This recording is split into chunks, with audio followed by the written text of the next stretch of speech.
সকালের সংবাদে আপনাকে স্বাগতম। প্রথমেই জানিয়ে দিচ্ছি সংবাদ শিরোনাম। বাংলাদেশ ঘিরে চলছে ভূ রাজনৈতিক প্রতিযোগিতা। প্রায় প্রতি সপ্তাহে কূটনীতিকদের বৈঠক হচ্ছে সরকার, রাজনৈতিক দল কিংবা সুশীল সমাজের সঙ্গে। বিশ্লেষকরা বলছেন 5 আগস্টের পর বড় পরিবর্তন এসেছে কূটনীতিক পাড়ায়। ঢাকায় মার্কিন তৎপরতা কমলেও বেড়েছে চীনের, আর ভারতের সঙ্গে দূরত্বের সুযোগ নেওয়ার চেষ্টায় পাকিস্তান। তবে পররাষ্ট্র মন্ত্রণালয় বলছে জাতীয় স্বার্থকেই গুরুত্ব দিচ্ছে সরকার। পারিবারিক মামলার বিচার কাজ অনলাইনে পরিচালনার জন্য অনলাইন প্ল্যাটফর্ম পারিবারিক আদালত চালু করেছে আইন মন্ত্রণালয়। সোমবার এর উদ্বোধন করেন আইন উপদেষ্টা ডক্টর আসিফ নজরুল ও পরিবেশ উপদেষ্টা সৈয়দা রিজওয়ান হাসান। এ সময় আইন উপদেষ্টা বলেন, বিচার প্রার্থীদের ভোগান্তি কমিয়ে স্বল্প সময়ে দুর্নীতিমুক্ত সেবা দেবে পারিবারিক আদালত। আগামী 2.5 মাসের মধ্যে এমন ভালো কিছু দৃষ্টান্ত রেখে যাওয়ার কথা জানান পরিবেশ উপদেষ্টা। চেয়ারপারসন বেগম খালেদা জিয়ার হাত ও ফুসফুসে ইনফেকশন ধরা পড়েছে। ভর্তি করা হয়েছে রাজধানীর এভারকেয়ার হাসপাতালে। রোববার সন্ধ্যায় স্বাস্থ্য পরীক্ষার জন্য নেওয়া হলে তাকে ভর্তি করা হয়। বেগম জিয়া 12 ঘন্টা মেডিকেল বোর্ডের নিবিড় পর্যবেক্ষণে থাকবেন বলে জানিয়েছেন ব্যক্তিগত চিকিৎসক doctor AZM Zahid Hossain. Report পর্যালোচনা করে নেওয়া হবে পরবর্তী সিদ্ধান্ত। সরকারে থাকা একটি মহল বিদেশিদের পরামর্শে শ্রম আইন সংশোধন করে অধ্যাদেশ জারি করেছে, যা কার্যকর হলে অস্থিরতা বাড়বে পোশাক শিল্পে।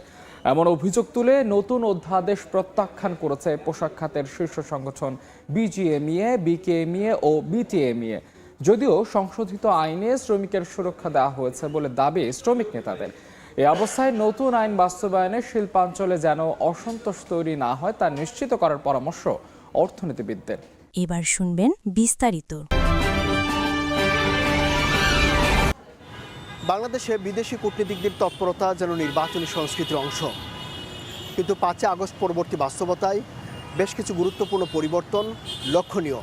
এতদিন যারা এই দৌড়ঝাঁপে সবচেয়ে বেশি সরব ছিল, সেই যুক্তরাষ্ট্রের তৎপরতা যেন দৃশ্যমান নেই বললেই চলে। বিপরীতে চীনের তৎপরতা যে কোনো সময়ের চেয়ে বেশি। ভারত পাকিস্তান প্রশ্নে সম্পর্কের ওঠানামা আকাশ পাতাল। নতুন মুখ, তুরস্কের আগ্রহ এই অঞ্চলের কূটনৈতিক সমীকরণকে নতুন মাত্রা দিয়েছে। ঢাকা এসব সমীকরণ কিভাবে দেখছে? চীনা দূতাবাসের তথ্য মতে 2024 সালের 5 আগস্টের পর রাষ্ট্রদূত ইয়েন ওয়াও প্রায় 140টির মতো পাবলিক ইভেন্টে অংশ নিয়েছেন। সৌজন্য সাক্ষাৎ করেছেন বিএনপি চেয়ারপারসন বেগম খালেদা জিয়ার সঙ্গে। বেশ কয়েকবার বসেছেন বিএনপি এবং এনসিপি নেতাদের সঙ্গেও। বলা যায়, পরিবর্তিত পরিস্থিতিতে যে কোনো সময়ের চেয়ে সরব চীনা দূতাবাস। বিপরীতে গণতন্ত্র, মানবাধিকার নিয়ে সবসময় সরব থাকা যুক্তরাষ্ট্র যেন অনেকটাই নিষ্ক্রিয়। প্রায় 1.5 বছর ধরে ঢাকায় নেই দেশটির রাষ্ট্রদূত। কাজ করছেন দূতাবাসের charge d' affaires Tracy Ann Jacobson. পট পরিবর্তনের পর হাতে গোনা কিছু কর্মসূচিতে অংশ নিয়েছেন তিনি। মার্কিন দূতাবাসের এত কম তৎপরতা গত 2 দশকে দেখা যায়নি। এদিকে গত 1.5 দশকে ভারতের সঙ্গে বাংলাদেশের সম্পর্ক যতটা উচ্চতায় ছিল, 5 আগস্টের পর তা ততটাই তলানিতে। ঠিক এর বিপরীত চিত্র পাকিস্তানের সঙ্গে। সম্পর্ক উন্নয়নে দ্বিপাক্ষিক যোগাযোগ ও বৈঠক বেড়েছে গত 5 বছরের তুলনায় 5 গুণ। 5 আগস্টের পর বৈঠক হয়েছে প্রায় 80টি। এর মধ্যে দেশটির প্রধানমন্ত্রী শাহবাজ শরীফের সঙ্গে প্রধান উপদেষ্টা ডক্টর ইউনূসের বৈঠক হয়েছে 3 বার, যেখানে 5 আগস্টের আগে গত 6 বছরে বৈঠক হয়েছে 16টি। পিছিয়ে নেই মুসলিম বিশ্বের অন্যতম প্রভাবশালী দেশ তুরস্ক। গত 1.5 বছরে 2টি এফওসি, মন্ত্রী পর্যায়ের সফর, প্রতিরক্ষা খাতেও 2 দেশের সশস্ত্র বাহিনীর যোগাযোগ বেড়েছে বহুগুণ। আলোচনায় এসেছে প্রতিরক্ষা ড্রোন তৈরির কারখানাও। বিশ্লেষকরা একে ডিপ্লোম্যাটিক প্যারাডাইম শিফট বলছেন। তাদের মতে বিশ্ব এখন বহু মেরুতে বিভক্ত।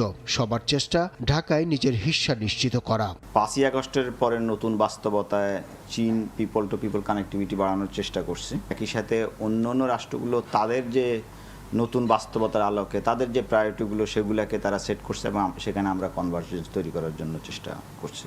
সেখানে কম্পেয়ার করার সাইতেও প্রায়োরিটি সেটগুলোর মধ্যে কিভাবে কনভার্জেন্স হচ্ছে সেটা ইম্পর্ট্যান্ট হবে। একদিকে ঝুঁকে যাওয়ার যেই প্রবণতা একসময় হয়তো ছিল, যেটাকে আমরা স্নায়ুযুদ্ধ সময় বলি, সেটা আর সম্ভব না। কারণ পুরো পৃথিবীর কাঠামোটাই কিন্তু একটা মাল্টিপোলারের দিকে চলে যাচ্ছে। অনেকেই মনে করেন সরকারের সঙ্গে বেশি সখ্যের কারণে আগের মতো দৃশ্যমান তৎপরতায় নেই যুক্তরাষ্ট্র। তবে সাবেক এই কূটনীতিক মনে করেন জো বাইডেন না থাকায় দুই পক্ষেই কিছুটা দূরত্ব বেড়েছে। আগের সরকার যদি থাকতো যুক্তরাষ্ট্রে তাইলে একরকম হতে পারতো, কিন্তু ট্রাম্পের কারণে এই সম্পর্কটা আর আগায় নাই, বরং এটা থিতিয়ে গেছে, থেমে গেছে। তো সুতরাং নতুন করে শুরু করার চেষ্টাও হয়তো কিছু কিছু করা হয়েছে, কিন্তু খুব অগ্রগতি আমি দেখি না। তো সুতরাং যুক্তরাষ্ট্র ওইদিকে পিছনে পড়ে গেছে। পররাষ্ট্র মন্ত্রণালয়ের মুখপাত্র মাহবুবুল হক জানিয়েছেন, বর্তমান সরকার বাংলাদেশের স্বার্থকেই অনুসরণ করছে।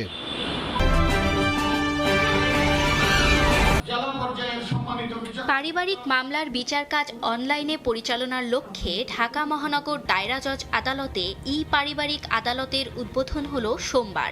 আইন উপদেষ্টা ডক্টর আসিফ নজরুল ও পরিবেশ উপদেষ্টা সৈয়দা রিজওয়ানা হাসান কার্যক্রমের উদ্বোধন করেন। আইন মন্ত্রণালয়ের অধীনে অনলাইন প্ল্যাটফর্মটি তৈরি করে ড্যাফোডিল ইন্টারন্যাশনাল ইউনিভার্সিটি। অনুষ্ঠানে পরিবেশ উপদেষ্টা বলেন, নারী ও শিশুদের বিচারিক সহায়তা দিতে অন্তর্বর্তী সরকারের যুগান্তকারী পদক্ষেপ পারিবারিক আদালত। জনস্বার্থে একে টিকিয়ে রাখতে ভবিষ্যৎ সরকারের প্রতি আহ্বান জানান তিনি। এটা বিশেষ করে নারী জাতির জন্য, যারা নির্যাতিত এবং নানান অবিচারের শিকার, এবং যে সমস্ত শিশুরা পারিবারিক সহিংসতা এবং বিদ্বেষের শিকার, তাদের জন্য আসলে অনেক বড় একটা বিচারের বার্তা নিয়ে এসছে, বিচারের সম্ভাবনা নিয়ে এসছে। আমরা যেন এটাকে সবাই মিলে সহযোগিতা করে কার্যকর করি। আইন উপদেষ্টা দাবি করেন, বিচার প্রার্থীদের ভোগান্তি কমিয়ে স্বল্প সময়ে দুর্নীতিমুক্ত সেবা দেবে পারিবারিক আদালত। সব দাপ্তরিক কাজকর্ম ডিজিটালাইজেশনের ওপর জোর দেন ডক্টর আসিফ নজরুল। এটা হচ্ছে জাস্ট আপনার শুধু মামলা দায়ের করা না, নথি ব্যবস্থাপনা আছে, শুনানি আছে, রায় আছে, সবকিছু অনলাইনে হয়ে যাবে। এটাকে আমরা একটা পেপারলেস কোর্টও বলতে পারি। এটাতে যে ভোগান্তি কমবে, সময় বাঁচবে, দুর্নীতি কমবে, খরচ কমবে, এটা নিয়ে আমাদের কারো কোনো সন্দেহ নেই। এছাড়া বিনা খরচে সব পারিবারিক মামলা লিগ্যাল এইডের মাধ্যমে নিষ্পত্তির পরিকল্পনার কথা জানান আইন উপদেষ্টা। এই প্রক্রিয়ায় আগামী 5 বছরের মধ্যে 50% মামলা জট কমানোর বিষয়ে আশাবাদী তিনি।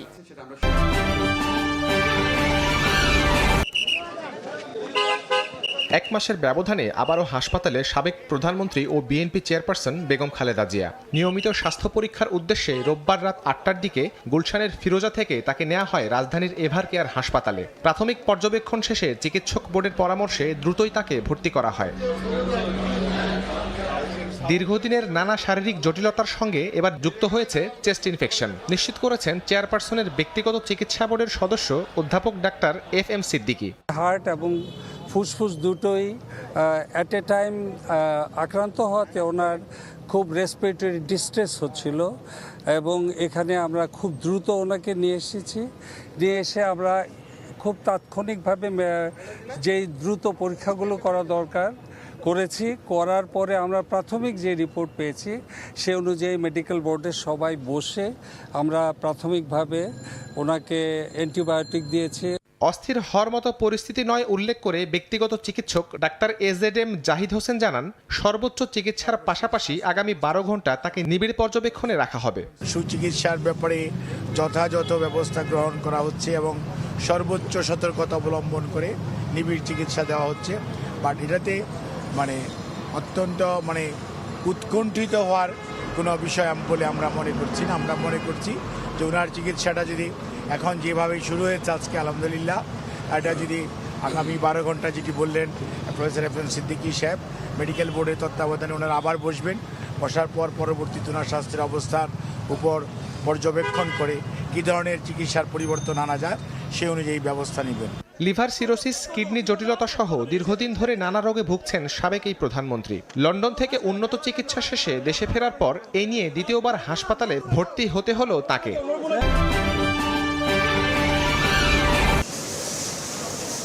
দীর্ঘদিন ধরে বাংলাদেশের শ্রম আইনের সংশোধন চেয়ে আসছিল জাতিসংঘের শ্রম সংস্থা, ILO, যুক্তরাষ্ট্র, ইউরোপীয় ইউনিয়ন সহ পশ্চিমা দেশগুলো।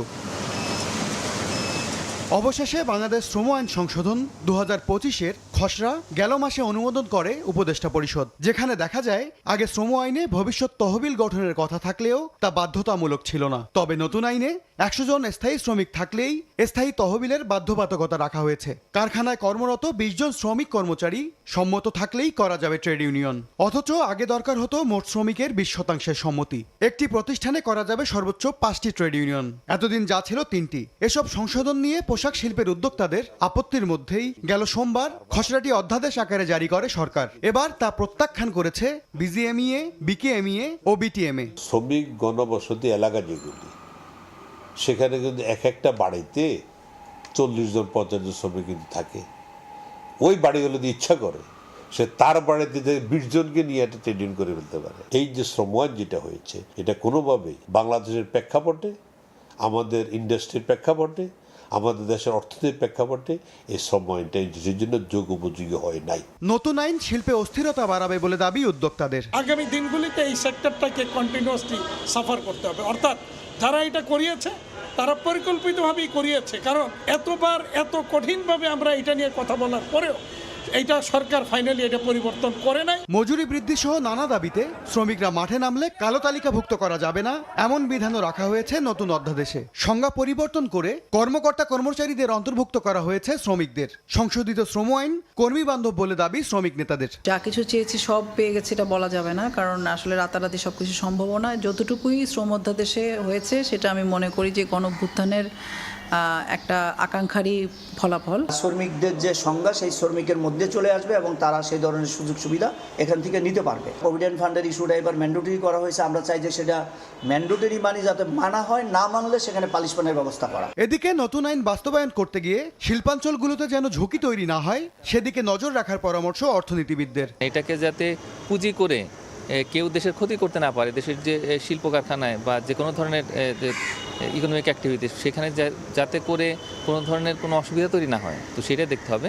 এবং একই সঙ্গে শ্রমিকের যে অধিকারগুলো আছে, তার যে কমপ্লায়েন্সগুলো আছে, মানে সোশ্যাল কমপ্লায়েন্স যেগুলো, সেগুলোকে আমাদের আস্তে আস্তে মান্য করার যে অভ্যাস সেটা তৈরি করতে হবে। শিল্পের স্বার্থে পণ্যের মূল্য বাড়াতে আন্তর্জাতিক বাজারে শ্রমিক সংগঠনগুলোকে আরও সংগঠিতভাবে সোচ্চার হওয়ার তাগিদ রপ্তানি খাত সংশ্লিষ্টদের।